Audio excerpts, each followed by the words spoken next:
नमस्कार, मैं हरिशंकर व्यास। NRI professor आजाद कौशिक से बातचीत में अब हिंदू राष्ट्र के एनआरआई आइडिया पर मैं बात करूंगा। ध्यान रहे, आजाद कौशिक नॉर्थ अमेरिका के उन प्रमुख आयोजकों में से एक है जिन्होंने नरेंद्र मोदी की शपथ के बाद उनका कनाडा और अमेरिका में स्वागत कराया। जाहिर है वे सन 2014 से इस इल्हाम में रहे होंगे कि मोदी प्रधानमंत्री बन गए हैं तो भारत विश्व गुरु बनेगा। सवाल है, वे और उन जैसी राय वाले नॉर्थ अमेरिका के हिंदूवादी लोग पिछले 8 साल के बाद में अब क्या सोचते हैं? संघ के स्वयंसेवक विदेश में रहते हुए भारत को विश्व गुरु बनता हुआ देख रहे हैं क्या? क्या वे वैसे ही खुश है, बम बम है जैसे मई 2014 में मोदी की शपथ के वक्त थे? पिछले 8 सालों के मोदी राज से एनआरआई हिंदुओं के मन की कौन कौन सी बातें पूरी होती हुई है? कनाडा, अमेरिका में भारत की खबरों से वहां के समाज में हिंदुओं का जलवा बढ़ा है या घटा है? आजाद जी, मेरा मानना है कि एनआरआई में सन 2014 में प्रधानमंत्री के रूप में नरेंद्र मोदी की शपथ होने के बाद ये उत्साह था कि भाई अब तो बस देश बदल जाएगा और अब तो ये हो जाएगा, वो हो जाएगा। वो भाव, वो उत्साह, वो जोश आज भी है या उसमें कितनी प्रतिशत गिरावट है? ये बड़ा कठिन प्रश्न आप पूछ रहे हैं। नहीं देखिए, मैं ये कि सचमुच में सबसे ज्यादा मतलब भारत में भी था, लेकिन एनआरआई ने और खास तौर पे हिंदू समाज ने और आप संघ और आरएसएस ने जिस उत्साह से उसको लिया मामले को कि बस अब तो करवट बदल गई है। देखिए, मैं आपको थोड़ा सा प्रधानमंत्री मोदी जी के आने से पहले एनआरआई की मानसिक स्थिति के विषय में आपको मैं बताता हूँ। भारत का विश्व स्तर पे इमेज इतना नीचे गिर गया था कि एक आम एनआरआई के मन में चोट थी, और एक आम एनआरआई जो कि वहाँ इतना सफल है, they had a feeling we have been let down. There were people, there were movies made like Slumdog Millionaire. People were using slangs like Slumdog for Indians. And India had become internationally famous for corruption. So what happened was, every NRI thought, what's happening in here? The local people started treating people of Indian origin as trash, that these people don't exist, they have no character, they are all corrupt. The image of India translated onto us as people. वो जो स्थिति थी, हर NRI ने सोचा कि देश में बदलाव की आवश्यकता है, और मुझे गर्व है इस बात का कि 25 मिलियन एनआरआई कम्युनिटी ने बहुत एक्टिवली पार्टिसिपेट किया और देश में बदलाव लेने के लिए आए। और मैं खुद भी भारत के अंदर उस समय आया, क्योंकि हमें ये स्वीकार नहीं था कि हम वहाँ पर इतने सक्सेसफुल हैं और हमारे देश जहाँ हमारा जन्म हुआ है उस जन्मभूमि के कारण हमें नीचे गिराया जाए। और हमें बड़ी खुशी हुई कि देश के अंदर बदलाव आया। प्रधानमंत्री मोदी जी एक नई आशा की किरण लेकर आए। तो कुछ अच्छी चीज़ें हुई हैं। कुछ जो अच्छी चीज़ें हुई हैं, मुझे याद है उस टाइम टेररिज्म पीक पर था। पता नहीं कब कहाँ दिल्ली में या बॉम्बे में कब कहाँ बम ब्लास्ट हो जाए, इस तरह की स्थिति थी। तो टेररिज्म को भारत में समाप्त तो नहीं किया है, लेकिन काफ़ी हद तक कंट्रोल किया है। पाकिस्तान को कंटेन किया है। तीसरी जो चीज़ मैं कहना चाहूँगा जो एनआरआई में थी, मैं उनको कोट करूँगा। एक पुस्तक है breakingindia.com।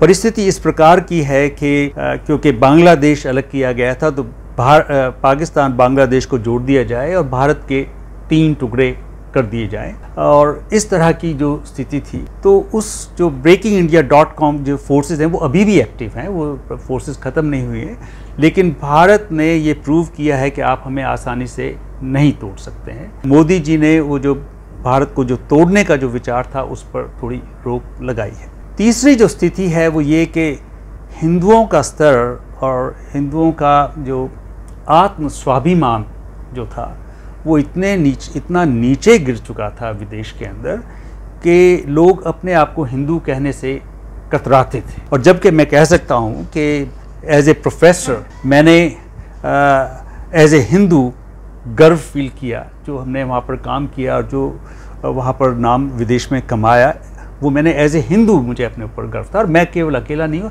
हमारे जैसे अनेक NRI इस प्रकार के हैं। तो कुछ अच्छी चीज़ें हुई हैं, लेकिन मैं केवल राजनीति या मोदी जी को छोड़ के मैं ये कहना चाहूँगा कि इस देश का चरित्र धर्म से दूर होने के कारण सनातन धर्म को इतना नीचे गिरा दिया गया, सनातन धर्म से समाज दूर हो गया और समाज का चरित्र नीचे गिर गया।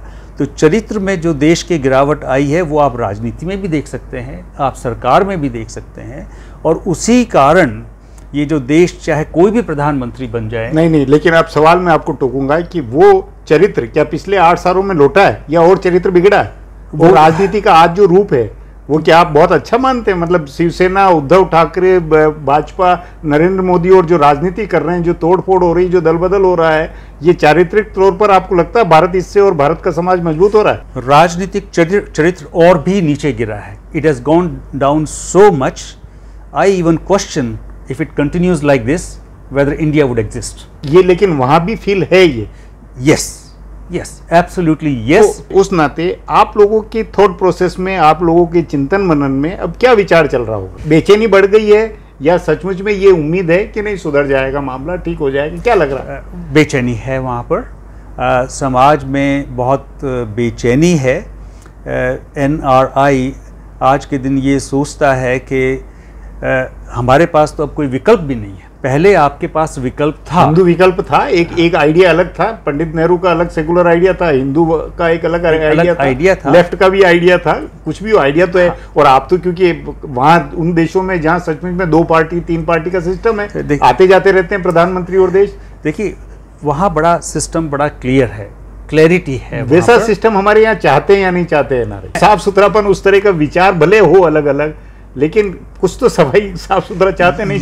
यदि इस देश को बनाना है तो जैसा विकल्प विदेशों में है वैसा विकल्प यहाँ पर लाना पड़ेगा। मैं उसका आपको बड़े अनकहे रूप में मैं ये बात कहूँगा। आप एक प्रश्न आप देखिए, आप विश्व स्तर पर देखिए कितने क्रिश्चियन कंट्रीज हैं यूनाइटेड नेशंस में, 150 या ज़्यादा, 50-60 जो है इस्लामिक कंट्रीज है। उनको कोई हेजिटेशन नहीं है अपने आप को क्रिश्चियन कहने में या इस्लामिक कहने में, लेकिन विश्व में एक भी हिंदू देश नहीं है। एक नेपाल होता था, उसको भी समाप्त कर दिया गया। तो प्रश्न ये उठता है कि आप क्या दुनिया में एक भी देश हिंदू नहीं बना सकते? नहीं, देखिए एक बात देखिए, और अगर उसको हिंदू बनाएंगे तो आप कैसे बनाएंगे? नहीं, एक बात बताएं, हिंदू बना लेना, वो क्रिश्चियन कहते हैं अपने को, इस्लामी कहते हैं, तो उसके साथ में उस तरह का व्यवहार करके गुण बनाए उन्होंने, अपनी प्रतिष्ठा बनाई, अपना व्यवहार बनाया, चरित्र बनाया। आप हिंदू बना के अगर नेपाल को मान लीजिए था, नेपाल का अगर वो नहीं रहा, तो ये नेपाल के हिंदुओं की कमी है, उनका हिंदुओं को समझ नहीं आना है, उन्होंने अपने आप का पतन किया है। अधोपतन मतलब किस तरह का खून खराबा हुआ। और वही स्थिति की जिस तरह वहां राजनीति की गई, वैसी तो हमारे यहाँ 1000 सालों में राजे रजवाड़ों से लेकर हिंदुओं में ही आपस की कलह के कारण विदेशी फायदा लेते रहे। बिल्कुल, तो वो वही स्थिति क्या आप आजाद भारत में अब मानते हैं कि वो स्थिति की तरफ नहीं बढ़ रहे हैं कि लड़ाई पहले हो? आप पानीपत की तीसरी लड़ाई की बातें होती है। आप बिल्कुल सच कह रहे हैं और आपकी सोच बिल्कुल सही है इस विषय के ऊपर। देखिए हिंदू गुणवत्ता सामने आनी चाहिए। वो जो देश क्रिश्चियन है या इस्लामिक है उनकी अपनी गुणवत्ता है, उसको हम माने या नहीं माने, लेकिन उनकी गुणवत्ता है। हाँ। उसके आधार पर उन्होंने उस देश को, समाज को खड़ा किया है। उनको ये कहने की आवश्यकता नहीं है कि हम क्रिश्चियन कंट्री हैं वहाँ, और वो ढिंढोरा नहीं पीटते हैं, वो कोई गर्व से कहो हम ईसाई, ये इस तरह की बातें नहीं करते। उसकी कोई आवश्यकता ही नहीं है, क्योंकि वहाँ जो भी पॉलिटिकल पार्टी है, कोई भी पॉलिटिकल पार्टी हो, चाहे आप USA को देखें, चाहे आप कनाडा को देखें, बड़ा क्लियर है दोनों ही पार्टी वहाँ बेसिक जो क्रिश्चियन वैल्यूज़ पर जो कंट्री बने हैं, जो भी पार्टी क्रिश्चियन वैल्यूज़ को सपोर्ट करेगी वो ही पावर में आएगी। और लेकिन उसको कहने की आवश्यकता नहीं है, ये अनकहा रूल है। ठीक बात है, it is unsaid rule. Everybody has to promote Christian values. और सिविलाइज्ड समाज इसी तरह, सभी नागरिक इसी तरह व्यवहार करते हैं। तो इसी तरह से यदि भारत को, अब देखिए मैं बड़ा आपको कठोर शब्द की बात कर रहा हूँ मैं, अभी भारत जो है राष्ट्र नहीं बना है। ये कहा जाता है कि एक राष्ट्र को बनने के लिए 100 साल लगते हैं। भारत के 75 साल हुए हैं और भारत डगमगा रहा है, और डगमगाता ही चल रहा है शुरू से। कभी किसी कारण, कोई भी कारण हो, लेकिन डगमगा रहा है। लेकिन 100 वर्ष लगेंगे भारत को राष्ट्र बनने में। लेकिन हर भारतीय को ये प्रश्न करना चाहिए, ये देश किसका है? किसका देश है, किस गुणवत्ता पर ये देश आधारित है। यदि ये हिंदू गुणवत्ता पर आधारित है तो इसका जो राजनीतिक जो संगठन है और जो राजनीतिक जो जिसको आप whatever you say political parties that you would say, that all those political parties have to work on Hindu values. They have to have some Hindu values. It cannot be a filthy India. I mean, you just can't say Swachh India. It has to be a Swachh India. People have to make it. और वो स्वच्छ हर मामले में, राजनीति, समाज, व्यवहार सब में, चरित्र सब में. Exactly, exactly. So basically, India would be a nation only when there are political parties that work on Hindu values and compete for Hindu values to create a better society and a better India that is actually anchored to these values, and that is the only thing that it can help it make Vishwaguru. And we have a very strong foundation. I can even tell you, even Americans or Canadians or the Western world, they don't have that kind of foundation as we Indians have. Indian civilization is a great civilization. Vedic civilization is a great civilization. वो सतयुग जो है ना, आप सतयुग का वक्त छोड़ दीजिए, सतयुग की बातें छोड़िए, अभी हम कलयुग में जी रहे हैं और कलयुग का हिस्सा है, कंटिन्यूटी है उसकी. मैं क्षमा चाहूंगा श्री व्यास जी, ये कलियुग भारत में ही क्यों है? यही तो सवाल आपसे. मुझे अमेरिका, कनाडा में कोई कलयुग दिखाई नहीं देता, ये भारत में ही कलयुग क्यों है? तो it is simply because we have moved away from our civilisation. We have to restore our civilization. नहीं, उसमें मेरी थीसिस ये जो मैं लिखता भी हूँ, बहुत आप तो पढ़ते भी है, मेरी थीसिस ये कि हमारे गुलामी के कारण जो डीएनए बने हैं, भय, भूख और असुरक्षा, ये सचमुच में आपको वहाँ से फील होता है या नहीं होता है कि वहाँ आप ऐसा भय और असुरक्षा महसूस नहीं करते हैं? वहाँ भूख के समाधान है, तो वाजिब समाधान सही. और यहाँ हम ये बेसिक जो है हमारा डीएनए की और जो कमी है उस पर कोई सोचता हुआ ही नहीं है. और यहाँ अफसरों के ऊपर निर्भर है, यहाँ व्यवस्था माई बाप है, वही राशन बांटेगी, वही जीवन चलाएगी. ये मेरी थ्योरी ठीक है या नहीं है? आपकी ये थ्योरी बिल्कुल ठीक है, लेकिन मैं आपको एक ये भी चीज़ साथ में कहना चाहूँगा इसके.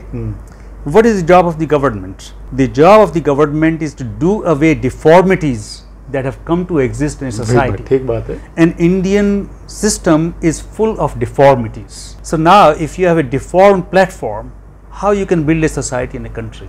That is the question that every Indian should be asking. वो आप लोगों ने 2024 में नरेंद्र मोदी से कैसे संभव होता हुआ देखा था? ये गलतफहमी कैसे बनी थी?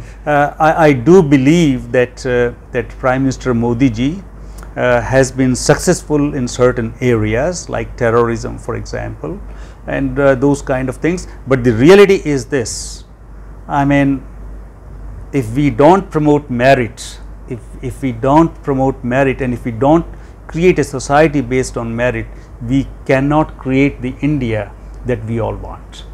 ये बातचीत यही समाप्त करेंगे. Thank you.